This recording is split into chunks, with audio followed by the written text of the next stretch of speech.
Hello, my name is Simone Williams and I am a faculty librarian. Today I'm going to give you a short library orientation to help you do your research assignment for this AMH 2020 course. So the first place you want to go to get your academic sources for your assignment is the Broward College Library homepage. The link is broward.edu/library, and you can also just Google it and you can get to the source. So here it is, and what I would suggest doing is scrolling down to quick links and then clicking on databases. Here you will see that we have over 220 database subscriptions that the library subscribes to.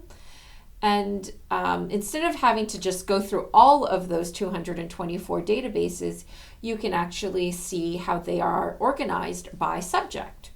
So for the purposes of this assignment, for this course, we will go to history databases. So click on history. And there are 38 databases listed here. You can go ahead and browse the titles, read the descriptions. I'm just going to make it easier and have or do a demo of two different databases. The first is American History Online, because this is an American history class. And it will open up automatically because I have already logged into D2L today. So it remembers my login and authenticates me into the library subscription. So here you could see there are many different ways that you can browse the different resources that are available from this database. You can browse by people, by resource type, so maps and videos, primary sources. Then you've got different topics here. You can also just do a search. If you know what topic you are going to research, then you can just go ahead and put it in the search box and get a result. I like using this browse list right here. So underneath the search box, if I just toggle over the browse link, it brings up all of these different topics. And since this is a history course after 1877, I can really pick any of these decades. I'm going to just click on the 30s. And now what it has is a sort of a topic page that will bring you to many different sources on this topic of the 30s. So you can browse this. Also, I want to show you have primary source documents right here. So I know there is a requirement to find primary sources, and here you've got them all laid out for you. So this is an actual act. You see a lot of acts here. Those are all primary sources. Sometimes you'll see letters, images, and other primary sources. So that's American history. Oh, and really quick, I want to go into a source and then show you that you can click on citation right here to get your Chicago Turabian citation for your reference list. So you can copy and paste that. Okay, so now going back to that history database section, I'm going to go to the database that's listed right under American History Online, and that is called History Reference Center. So if I click on that, it looks a little bit different. I'm going to go ahead and just type in the New Deal, because this was something that occurred during the 30s, during that decade. And as you can see, you've got a lot of suggested search terms that have come up. This means that other users, other students have done these same searches before for their research. So I'm just going to pick the New Deal and the Great Depression and show you what the search result list would look like.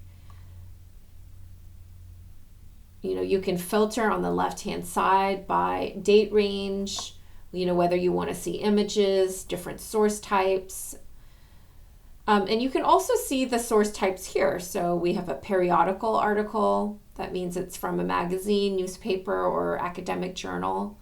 We've got videos here, and there's also primary sources. Here's a book. So let's just click on a random source so you get an idea of what the record would look like. So this is the source record. It has information about the author, subjects that are included, an abstract. So an abstract is a summary of an article, and it is really great because you can just read it really quick and see if it works for your research or not. If it doesn't, you move on to the next source. But if it does, then you would click on the full text on the left-hand side, and it will open up the full article or book or whatever source it is. And then on the right-hand side, you can get your citation by clicking on this yellow piece of paper icon. All library databases have this citation retrieval tool. It just might be in a different place or be called something different. Usually, though, it's on the right-hand side or the top of the article or source. So we'll click on that. Every citation style is listed. Chicago is the 4th one listed, so you can copy and paste this for your reference list. And then remember, whenever you're quoting from the source, you're putting it into your own words or summarizing the source, you also have to give it an in-text citation. So I'll talk about that a little bit later.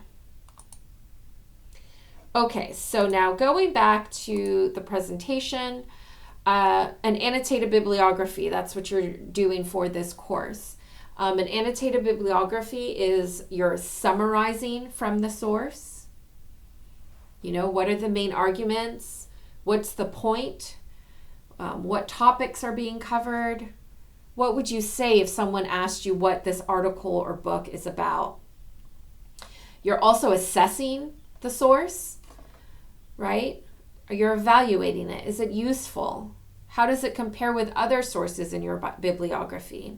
Is the information reliable? Is it biased or objective? And what is the goal? What is the purpose of this author writing this article, website, or book? And then finally, you're reflecting. Once you've summarized and assessed the source, you're saying how you're thinking and saying, how does this fit into your research, right? How is it helpful? How is it shaping your argument? How has it changed how you think about your topic? So that's basically what the purpose of an annotated bibliography is. It's for you to summarize, assess, and reflect what the source is saying.